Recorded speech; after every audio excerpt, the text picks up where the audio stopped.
बिस्मिल्लाहिर्रहमानिर्रहीम। तो जनाब हाज़र ना जनाब एक नई ज़बरदस्ती रेसिपी दे नाल। आज मैं कुछ भी नहीं बनाने जा रही जनाब, आज मैं सिर्फ असिस्ट करने जा रही हूँ। आज मेरी दादी अम्मा बनाने जा रही हैं मीठी टिक्कियाँ, और हमारे यहाँ इसको पंजाबी में बोलते हैं जी गोगियाँ भी कहा जाता है। तो हमारी जो पंजाबी लैंग्वेज है ना, इस विच असी आखते हैं गोगियाँ। तो मीठी टिक्कियाँ बनाने जा रहे हैं, बिल्कुल ऑथेंटिक रेसिपी हमारी दादी अम्मा के हाथ की। दादी अम्मा के हाथ भी नज़र आ रहे हैं ना, ये असली हमारी दादी अम्मा के हाथ है। अच्छा जी, यहाँ पे ले लिया है हमने 5 कप आटा, गंदम का आटा, जिसमें दादी अम्मा ने शामिल किया है 2 कप मैदा, और उसमें शामिल किए हैं थोड़े से सौंफ। बस ये चीज़ें दादी ने शामिल करके जनाब विच बढ़ा दिता एक छोटा जा कुआं। दादी आखदे न खूह बढ़ा दिओ जी विच चीज़ां पाण लई।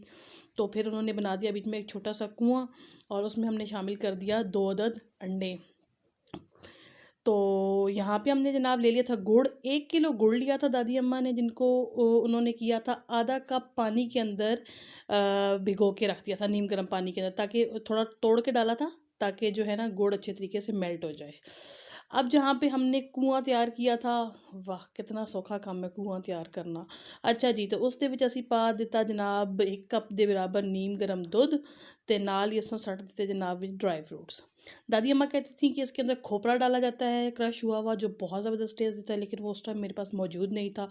तो हमने कहा चलें जी नट्स जो हमारे पास क्रश हुए पड़े हैं वो डाल देते हैं। हमने वो डाल दिए, फिर दादी अम्मा ने डाला बीच में घी, देसी घी 2 चम्मच भर के। तो जनाब ये गोगियाँ इतनी ज़बरदस्त बन के तैयार हुई थी कि बस आपकी सोच है कि कितनी ही ज़बरदस्त थी। ठीक है जी, तो जनाब इसके बाद दादी अम्मा ने आटे को गूंदना शुरू किया। सबसे पहले उन्होंने तमाम चीज़ों को हाथों की मदद से अच्छे तरीके से मिक्स कर लिया। ਜਿਹੜੇ ਸਾਡੇ ਪੁਰਾਣੇ ਜ਼ਮਾਨੇ ਦੇ ਬਜ਼ੁਰਗ ਹੁੰਦੇ ਸੀ ਨਾ, ਉਹਨਾਂ ਦੇ ਆਟਾ ਗੁੰਨਣ ਦਾ ਵੀ ਆਪਣਾ ਹੀ ਸਟਾਈਲ ਹੁੰਦਾ ਸੀ। ਬੜੇ ਖੂਬਸੂਰਤੀ ਦੇ ਨਾਲ ਜਨਾਬ ਆਟੇ ਨੂੰ ਮਿਕਸ ਕਰਕੇ, ਨਮਕ ਮਿਕਸ ਕਰਕੇ ਜਨਾਬ ਵਿੱਚ ਤੇ ਪਾਣੀ ਰੱਖ ਕੇ ਬੜੇ ਇਤਮਾਮ ਦੇ ਨਾਲ ਬਹਿ ਕੇ ਆਰਾਮ ਨਾਲ ਪੀੜੀਆਂ ਉੱਤੇ ਆਟਾ ਗੁੰਨਦੇ ਹੋਣੇ ਸੀ। ਤੇ ਹੁਣ आजकल असां जनाब मैं तो जनाब शेल्फ़ के ऊपर रखती हूँ परात साथ रखती हूँ पानी, तो वहाँ पे खड़े होकर और आटा गूंथती हूँ। तो हमारे बड़े बुज़ुर्ग जो होते थे बूढ़े तमाम के साथ बैठ के आराम से सर शर लपेट के, अपना बाल बीच में नहीं जाएँ, और सब बड़े तमाम से आटा गूंथते होते थे। तो ये होती हैं बड़े बुज़ुर्गों की बातें। अच्छा जी, सियानियाँ गल्लां बहुत हो गईयां। तो फिर जी दादी अम्मा ने अच्छे तरीके से सारी चीज़ों को हाथ से मिक्स किया। ये देखें जो हमने नट्स बीच में शामिल किए थे ना, उसके अंदर से कोई गिठली एक किसी कोई नट साबित रह गया होगा, वो निकल आई। फिर उन्होंने बड़े उसको आराम से सारा साफ़ करके निकाल के साइड पे रखा। अब ये जनाब जो गुड़ वाला पानी हमने गुड़ भिगो के रखा हुआ था ना, उसके साथ बिल्कुल ऑथेंटिक और हेल्दी रेसिपी है। गंदम भी इसके अंदर शामिल है, गुड़ से बना रहे हैं हम, शुगर इसके अंदर शामिल नहीं कर रहे, नट्स हमने इसके अंदर शामिल किए हैं। तो बहुत ही ज़बरदस्त बन के और बहुत ही हेल्दी। आप इनको अपने बच्चों को कुकीज़ के तौर पे भी दे सकते हैं, टी टाइम स्नैक भी कह सकते हैं आप इसको। हुण असां ज़रा मॉडर्न लोग हो गए, अगे ज़माने लोग गोगियां ही कहते सी साढ़े पंजाबी ते। तो आपके इलाके में इसको क्या कहा जाता है, मुझे आपने कमेंट बॉक्स में ज़रूर बताना है, क्योंकि हर इलाके में ना, पाकिस्तान के हमारे पंजाब में स्पेशली हर इलाके में अलग-अलग तरह की पंजाबी बोली जाती है। तो आप लोगों ने मुझे ज़रूर बताना है आपके यहाँ पंजाबी में या किसी और ज़ुबान में इसको क्या कहा जाता है। तो कमेंट बॉक्स में मुझे आपके इन कमेंट्स का वेट रहेगा। ठीक है जी, ये देखें आपको नज़र आया, मेरी बेटी बिल्कुल इंतज़ार में खड़ी हुई है जनाब कि ये बन के तैयार होंगी और फिर कब मुझे खाने के लिए मिलेंगी।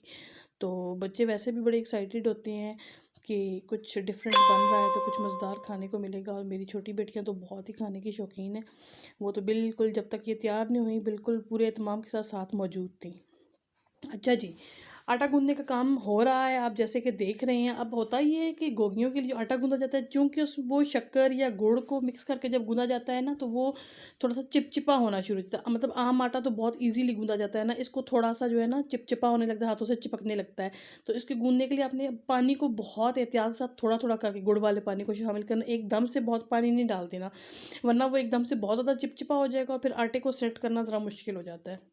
ये आप देख रहे होंगे बड़ी टेक्निक के साथ और आहिस्ता-आहिस्ता। और दादी अम्मा ने बहुत ज़्यादा इसमें गुड़ वाला पानी शामिल भी नहीं किया, इसलिए उन्होंने आधे कप में भिगोया था ताकि मीठा भी हो जाए और पानी बहुत ज़्यादा भी ना हो। तो आपने भी इस बात का ध्यान रखना है कि मीठा भी और पानी भी बहुत ज़्यादा ना हो।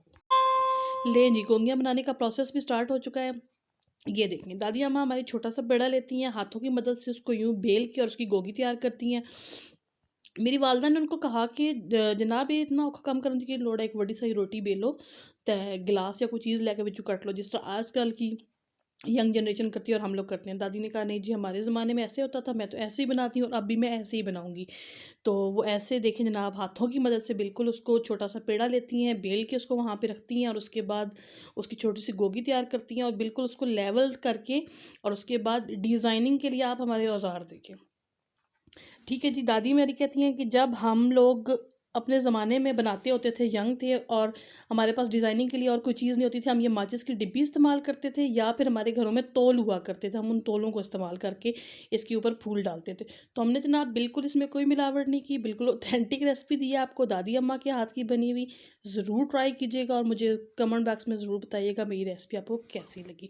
दुआओं में याद रखिएगा, बहुत जल्द मिलेंगे। अल्लाह हाफ़िज़।